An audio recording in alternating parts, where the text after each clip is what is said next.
हमारी बुक गुम गई है, चलो उसको अलग-अलग करते हैं। बैरियर्स टू एंट्री हाई या लो हो सकते हैं, ठीक है। हमारे पास मुख्तलिफ वजह हैं जिसको हाई या लो कर सकते हैं। बुक के सीक्वेंस में चलते हैं। सबसे पहले जो बैरियर टू एंट्री है वो आपकी हो सकती है गवर्नमेंट रेगुलेशन से।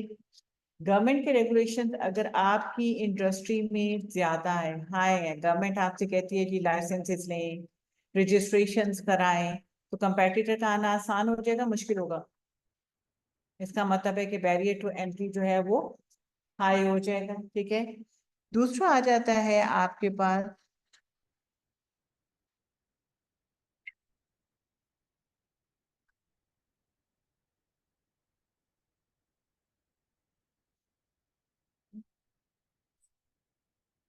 ये विजिबल है सही कलर, ठीक है। उसके बाद आ जाते हैं आपका economies of scales.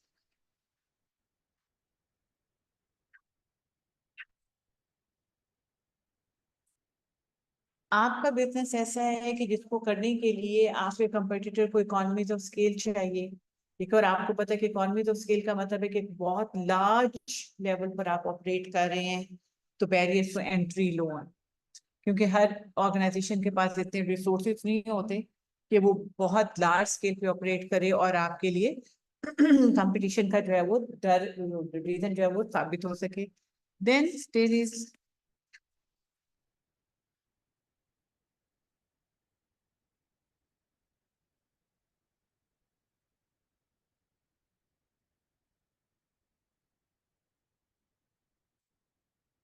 Capital investment requirement.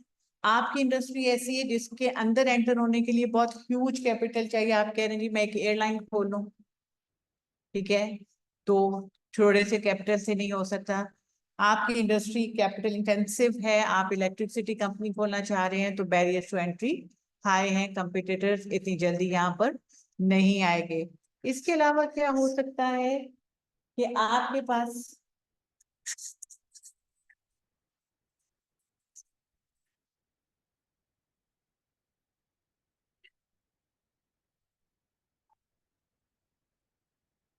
Access to distribution channels है या नहीं है। समटाइम्स ये होता है कि कंपनी के पास रिसोर्सेज हैं, उसने चीजें बना ली, लेकिन वो जो डिस्ट्रीब्यूटर हैं वो आपकी चीज लेके जाने को तैयार नहीं।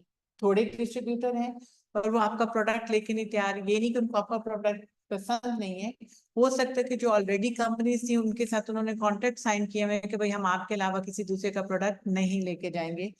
तो ऐसी सूरत में भी जो बैरियर्स टू एंट्री होते हैं वो लो होते हैं। और अगर ये एक्सेस इजीली अवेलेबल है तो obviously barrier to entry high जो है, सॉरी, इसमें लो होगा, तो उसमें हाई होगा। उसमें अगर एक्सेस है, नहीं है तो वो लो हो जाएगा। फिर आ जाता है कि आपका टेक्निकल ना हो।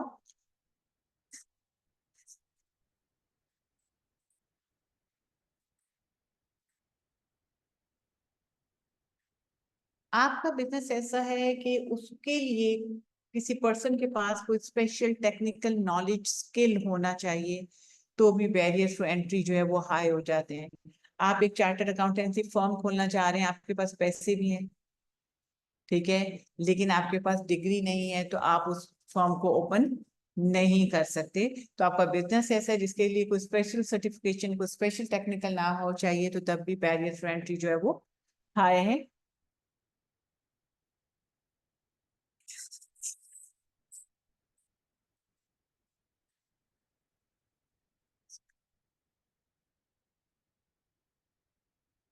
आपकी इंडस्ट्री ऐसी है जहां पर आपको अपना नाम बनाने के लिए बहुत ज्यादा टाइम लेना पड़ता है।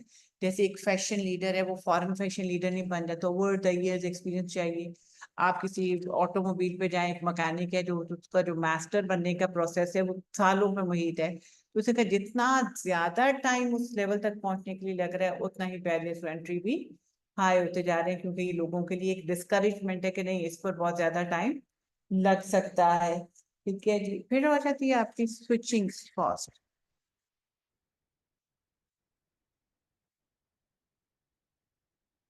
आपके बिजनेस को छोड़कर जाना बहुत आसान है। ठीक है, आए लगाया, देखा कि नहीं है चल रहा, चलो भाई बेचो और आगे चले जाओ। तो कंपेटिटर्स हाई होंगे, स्विचिंग कॉस्ट हाई है, तो कंपेटिटर यहाँ पर नहीं आएंगे क्योंकि बैरियर टू एंट्री हाई हो जाएगा।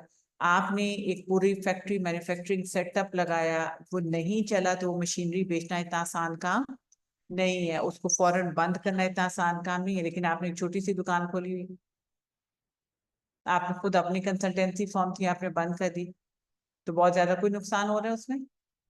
ठीक है, तो अगर ये सब चीजें जो है, यानी कि ये जो 7 फैक्टर्स हम देख रहे हैं, they are barrier to entry. और अगर आप जो है अपने बिजनेस में इन सारे फैक्टर्स को देखेंगे तो ये आप बताएंगे कि आपके बिजनेस में नए कंपेटिटर्स किस तरह से आएंगे, कितने आएंगे। गवर्नमेंट रेगुलेशन स्ट्रिक्ट हैं तो बैरियर्स टू एंट्री हाई है, जब हाई है मुश्किल है लोगों के लिए उस बिजनेस में आना। इकोनॉमीज ऑफ स्केल चाहिए इस बिजनेस टाइप के बिजनेस को करने के लिए, तो बैरियर टू एंट्री हाई है। कैपिटल इन्वेस्टमेंट चाहिए बहुत ज्यादा इस बिजनेस को स्टार्ट करने के लिए, तो बैरियर टू एंट्री हाई है। Access to distribution channel available नहीं है, ठीक है, बहुत ज्यादा ऑप्शंस नहीं है, तो बैरियर टू एंट्री हाई है। आपके पास इस बिजनेस को करने के लिए स्पेशल टेक्निकल ना हो चाहिए, तो टेक्निकल नॉलेज चाहिए, तो बैरियर टू एंट्री हाई है। टाइम टू इस्टेब्लिश चाहिए, इसमें इस्टेब्लिश होने के लिए एक ब्रांड नेम बनाने के लिए काफी टाइम चाहिए, तो भी बैरियर टू एंट्री जो है वो हाई है। और आपकी स्विचिंग कॉस्ट ज्यादा है तो भी बैरियर टू एंट्री जो है वो हाई है। ठीक है, जब भी आपने फोर्टर 5 फोर्सेस का क्वेश्चन करना है, तो you have to make sure कि जो आपकी वेरी फर्स्ट लाइन है जहां से आप उसको स्टार्ट करने लगे हैं, यानी कि जो 5 फैक्टर्स हैं, तो आपने उसमें मेंशन करना है in your perspective whether this threat is high और लो। ठीक है, वेरी फर्स्ट लाइन में ये चीज जो है वो you have to make sure कि आपने एग्जामिनर को बताया पहली लाइन में कि भाई मेरे ख्याल में ये हाई या लो है, और नीचे आपने उसकी एक्सप्लेनेशन लेकर जानी। जैसे हमने यहाँ पे स्टार्ट किया बैरियर्स टू एंट्री, आपको उसने सिनेरियो दिया, आपने सिनेरियो देखा भाई बैरियर्स टू एंट्री इसमें लो है या हाई है, मेंशन किया। फिर इनमें से जितने पॉइंट्स अप्लाई हो रहे हैं वो अप्लाई किए, और उनके आगे फर्दर वो अपने डिटेल जो है वो बता देनी है। दूसरा जो बैरियर है इसको अब नीचे दोबारा ड्रॉ कर लेते हैं।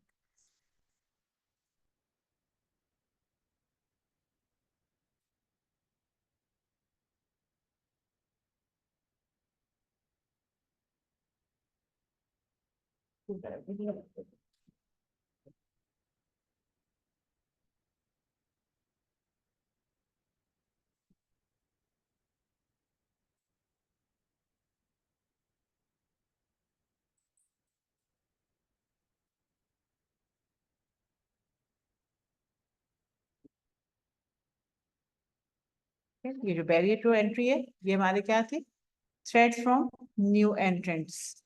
अब हमारे बिजनेस को जो है वो सिर्फ नए कंपेटिटर से खतरा नहीं हो सकता, हमारे बिजनेस को जो है वो सप्लायर से भी खतरा हो सकता है। सप्लायर से कैसे खतरा होगा, इफ दे हैव,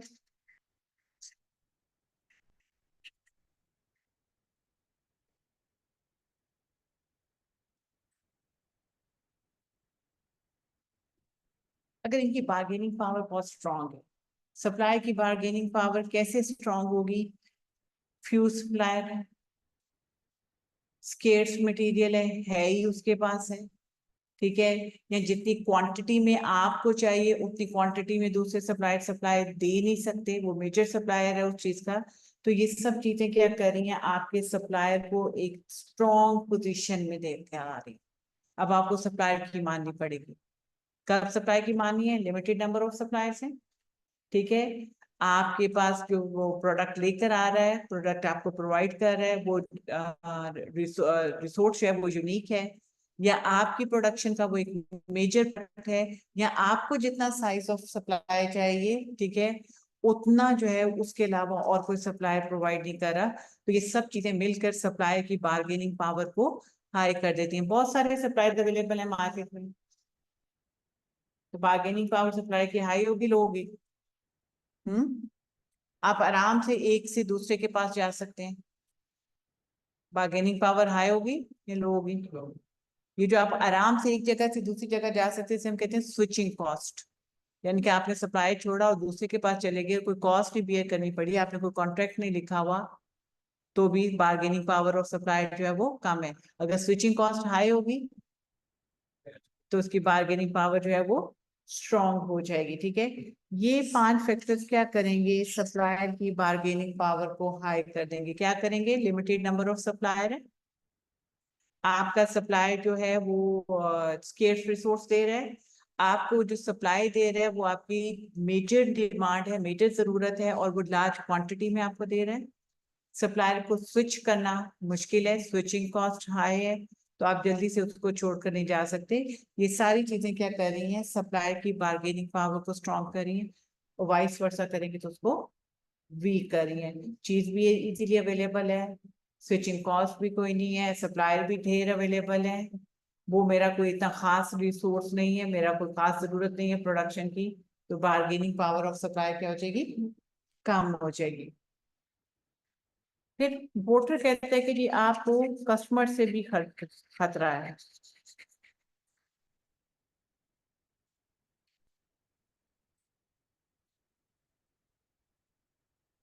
ये मैं साथ साथ लिखते रहो या ठीक है।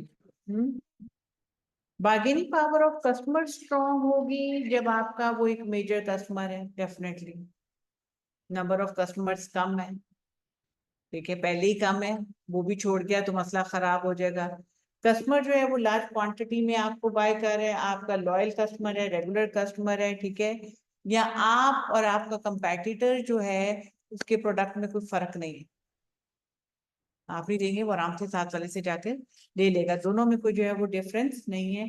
एक से दूसरे के पास जाने में कस्टमर को भी कोई स्विचिंग कॉस्ट बियर नहीं करनी पड़ती। स्विचिंग कॉस्ट का मतलब होता है एक को छोड़कर आपने दूसरे के पास जाना है, उसने कोई कॉन्ट्रैक्ट नहीं किया हुआ, जैसे आप किसी शॉप पे जाते हैं, आपको चीज नहीं पसंद आई तो आप साथ वाली से वही चीज खरीद लेते हैं, जहां से आपका रेट मुनासिब होगा आप उसको खरीद लेंगे, ठीक है।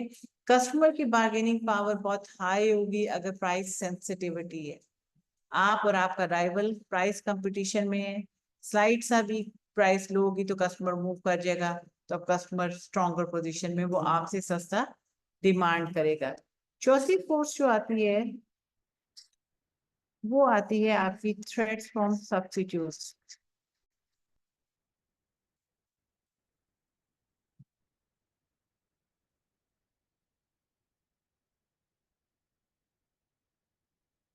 सब्स्टिट्यूट्स वो चीज लोग हैं जो मेरे कंपेटिटर नहीं है लेकिन मेरे जैसा प्रोडक्ट नहीं बना रहे, लेकिन ऐसा प्रोडक्ट बना रहे हैं जो मेरे प्रोडक्ट की जगह इस्तेमाल हो सकता है, जैसे टी होगी, कॉफी होगी, ठीक है, आप चाय छोड़ के कॉफी पे जाएंगे, जूस पर नहीं जाएंगे, ड्राइवर हो गए, ठीक है।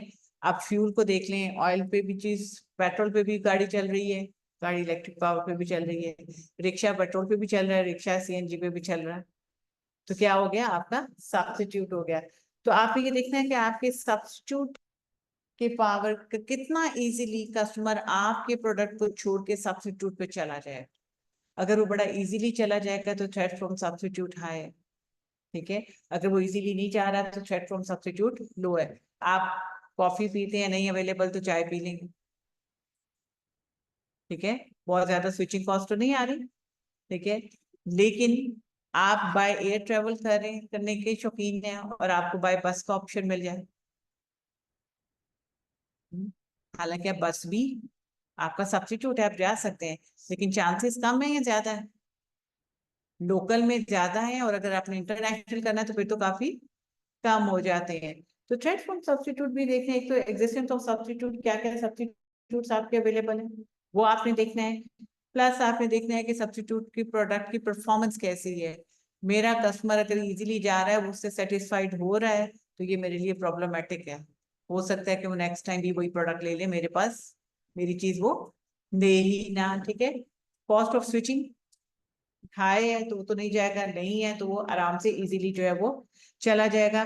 और फिर इसमें स्पेशली अगर आप ऐसे आइटम्स से डील करें जो फैशन में आती हैं, तो फैशन ट्रेंड हमें पता है कि बहुत जल्दी चेंज होते हैं। जो नए फैशन की चीज लाएगा वो वाले कस्टमर फौरन उसके पास चला जाएगा। तो ये सारे थ्रेड्स मिलके उसने कहा कि जी आपकी कंपेटिटिव राइवलरी जो है इसको बनाते हैं। पोर्टर कहते हैं कि 5 फोर्सेस मिलेंगी तो आप अपने इंडस्ट्री का एनालिसिस कर सकते हो। पोर्टर ने जो हमारा फेस्टल था, जो इतना हमने पूरी इन्वायरमेंट से पंगा लिया हुआ था, उसको छोटा करके एक स्पेसिफिक इंडस्ट्री पे ले आया। ठीक है, इंडस्ट्री के आगे भी हमने सेगमेंटेशन करनी है, वो हम बाद में सीखेंगे कि सेगमेंटेशन हमने करनी है कैसे। तो इससे जो मेरा कंपेटिटर लेवल है वो काफी कम हो गया, तो हमारे लिए चीजें एनालाइज करना जो है वो आसान हो गई।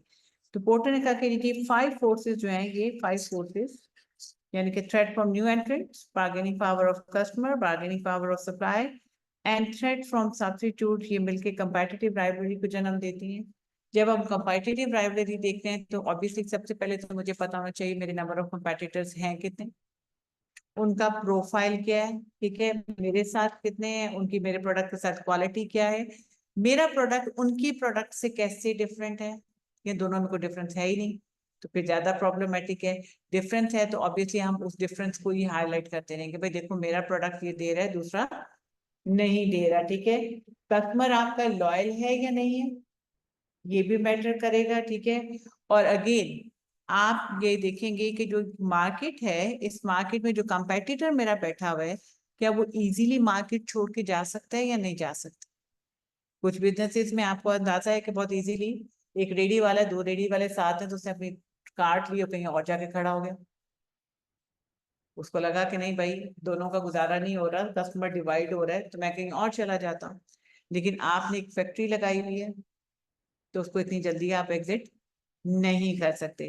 कंपेटिटिव राइवलरी में क्या देखेंगे, size of the competitor, competitor का अपना प्रोफाइल, ठीक है, कंपेटिटर का प्रोडक्ट और मेरे प्रोडक्ट में क्या चीज डिफरेंट है, और अगर सेम है तो कंपटीशन और हाई हो जाएगा, कस्टमर इजीली स्विच करता है, मेरा कस्टमर लॉयल है या नहीं है, क्योंकि लॉयल कस्टमर इजीली स्विच करके नहीं जाएगा, वो आपको छोड़कर नहीं जाएगा। और सबसे इंपॉर्टेंट फैक्टर कि कंपेटिटर के लिए उस मार्केट को एग्जिट करना कितना आसान या कितना मुश्किल है।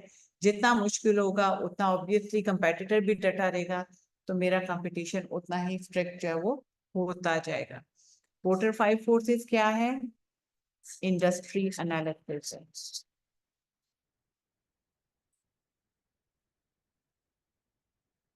समटाइम्स एग्जाम में वो आपको ये वर्ड मेंशन करेगा, एग्जामिनर समटाइम नहीं करेगा।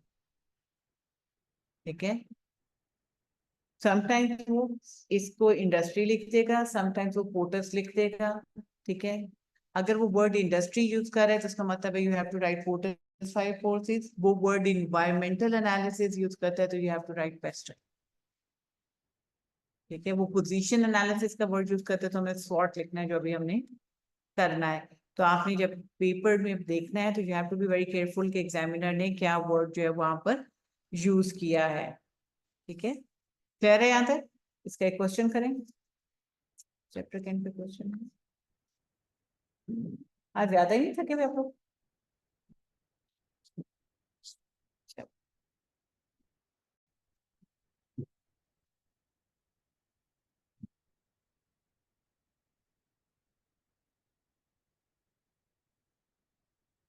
हमारे पास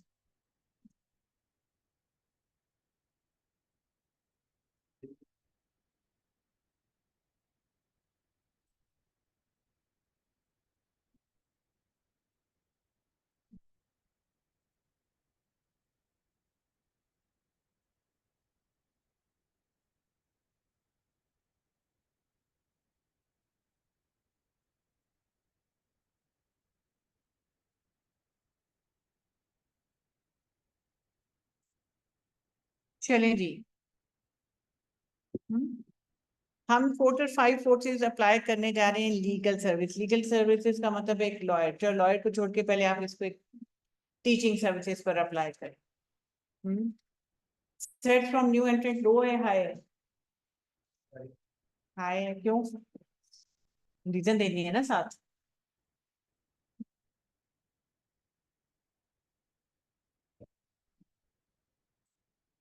जी, बुक में लीगल सर्विसेज है, लेकिन हमने कहा कि पहले हम जरा एजुकेशनल सर्विसेज पे कर लेते हैं, आपकी अंडरस्टैंडिंग उसकी ज्यादा है। थ्रेट फ्रॉम न्यू एंट्रेंट्स लो है हाई है? हाई है, क्यों हाई है? डिपेंड करता है एजुकेशन पे। वो 6 पॉइंट 7 पॉइंट है ना, देखो उनमें से किसको मेंशन करना है। उसमें क्या गवर्नमेंट रेगुलेशन है? कोई कैपिटल इंटेंसिव काम है?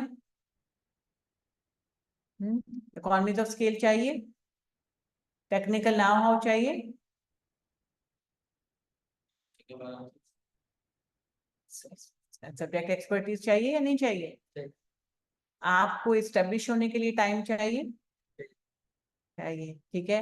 ये 2 पॉइंट्स यानी कि आपने देखिए। अब आपने कहा कि लो है, तो आप लो वाली को वहां पे हाईलाइट ज्यादा कर देंगे, ठीक है। ओके जी। Competitor threats bargaining power of supplier high होगी लो होगी? अब यहाँ पे सप्लायर कौन होगा?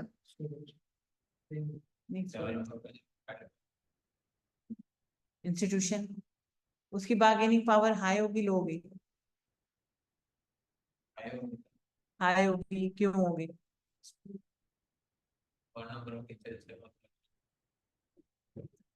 नंबर ऑफ टीचर्स ज्यादा है तो हाई होगी। अगर प्रोफेशनल टीचर्स का नंबर कम है तो कम होगी, ठीक है। कस्टमर की बार्गेनिंग पावर, टीचर की अपनी बार्गेनिंग पावर।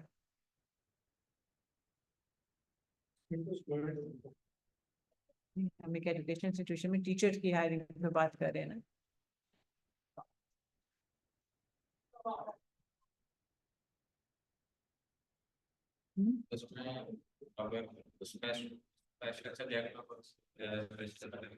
यानी कि आपने वो एक्सपेक्ट दे के उसको लेना है, ठीक है। कंपैटिटिव राइवलरी सब्स्टिट्यूट है, थ्रेट फ्रॉम सब्स्टिट्यूट इसमें?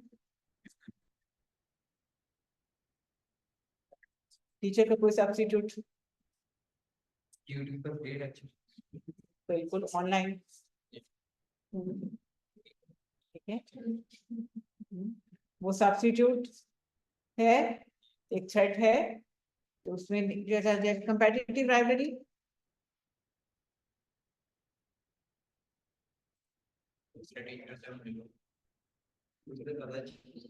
एजुकेशनल इंस्टीट्यूशन है।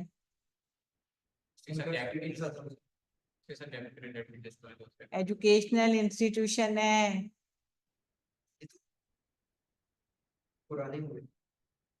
टीचर पुराना होगा ना। एजुकेशनल इंस्टीट्यूशन की राइवलरी ज्यादा होगी कम होगी? कंपैटिटर से थ्रेट ज्यादा होगी कम होगी? ज्यादा होगी, कब ज्यादा होगी? जब आप कोई स्पेसिफिक नहीं कर रहे, आपको सीए हर गली मोहल्ले में नहीं मिलता। एफएससी मैट्रिक 2 कमरों में भी हो रहा है, तो आपकी एक्सपर्टीज पे हो गई। चलिए जी, लीगल सर्विसेज पे अप्लाई करें इसको। Quoted psychosis on legal motive threat from potential entrants low है high है? वकील साहब आराम से मिल जाएंगे। मिल जाते हैं। क्लाइंट नहीं ढूंढने जा रहे, वकील बनने के पर्सपेक्टिव से देखना है। आप वकील मिल जाते हैं आराम से, वकील हायर नहीं करने जा रहे। If you are in legal services, एक लीगल फर्म दूसरे लीगल फर्म के साथ देख रही है, अपना कंपेटिटर एनालिसिस कर रही है, ठीक है। तो threats from potential entrants high होगी लो होगी? हाई होगी, क्यों? तो फिर लो होना चाहिए ना, पहले वकील बनोगे तो आगे वकील का स्टेटस मिलेगा ना। तो threats from new entrants high होगी कि लो होगी? लो होगा, ठीक है। यानी कि आपको इतना डर खतरा नहीं है, पहले 4 साल पढ़ेगा तो फिर ही आएगा मेरे मुकाबले में। सप्लायर्स बार्गेनिंग पावर, सप्लायर्स कौन है? कोई सप्लायर नहीं, वकील पढ़ के आपने बनना। कहीं से रॉ मटेरियल लेके तो नहीं वकील बनना। ठीक है।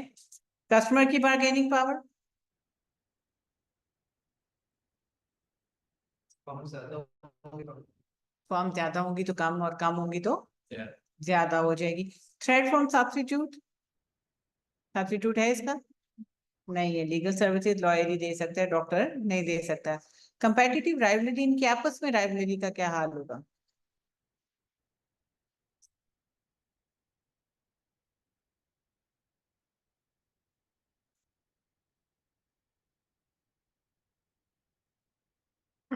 चलिए ऑडिट फर्म्स को देख लें। एक पार्टनर फर्म दूसरे, एक फर्म दूसरे फर्म के क्लाइंट को खींचने की कोशिश करती है, बहुत ज्यादा छुप छुप के करेगी ना, खुलेआम तो नहीं करेगी ना, छुप छुप के करेगी, वो तो सबकी ख्वाहिश है। तो यहाँ पर भी सेम, खोल के बैठे हुए तो ये हाई होगी, लो होगी?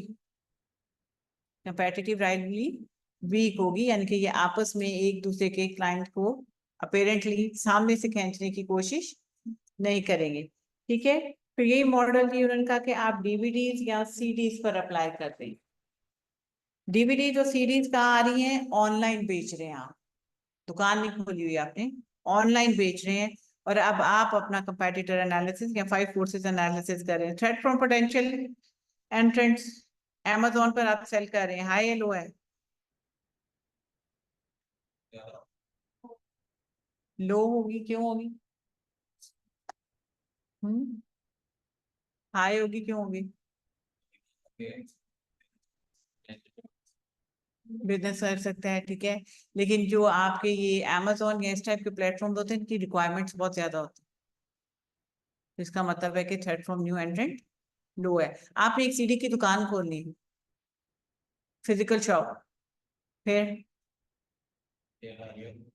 फिर लो है, क्योंकि फिर आपकी सॉरी हाई हो जाएगी, कोई भी आकर उसको खोल सकता है। सप्लायर की बार्गेनिंग पावर, हम्म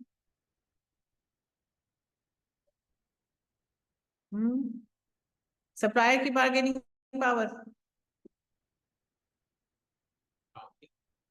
कम ही होगी, क्यों होगी? किसी से भी आप जाके, ढेर लोग मौजूद हैं, आप किसी से भी ले लें। कस्टमर की बार्गेनिंग पावर उसकी भी सेम है, ठीक है, क्योंकि वो आपको बहुत ज्यादा इंटरेस्ट नहीं कर सकता। थ्रेट फ्रॉम सब्स्टिट्यूट है, कौन कौन सब्स्टिट्यूट होगा? हम्म चलो, यूएसबी और इंटरनेट, बुक्स भी हो सकती हैं, ठीक है। कंपेटिटिव राइवलरी, Amazon पर आप कर रहे हैं तो उसका कोई डायरेक्ट कंपेटिटर नहीं है। एक चीज माइंड में रखें, जैसे आपने कहा हाई, जैसे गर्ल्स कह रही थी लो है, आप चाहे हाई लिखें चाहे लो लिखें, आपने उसको जस्टिफाई कर दिया, आंसर इज एक्सेप्टेड। अच्छा बाहर आके ये नहीं, यार ये तो हाई था तो लो लिख कर आ गया, तो आपकी गलत नहीं, आपने जस्टिफिकेशन कर दी है तो वो सही है। ठीक है, ये था जी पोर्टर्स फाइव फोर्सेस मॉडल। इस पे हम क्वेश्चन करेंगे एक आध। आपको जो शेयर किया हुआ लिंक, उसमें से इसका क्वेश्चन निकालें, बुक में है। और डेट तो नहीं हुआ अभी, हो गया डेट? इसको एक दफा पढ़ के, इस पे जो आपका टेबल है ना, ये बुक में एक पेज पे दिया हुआ, आपने क्या करना है कि उस पेज को रट्टा लगा लेना बस।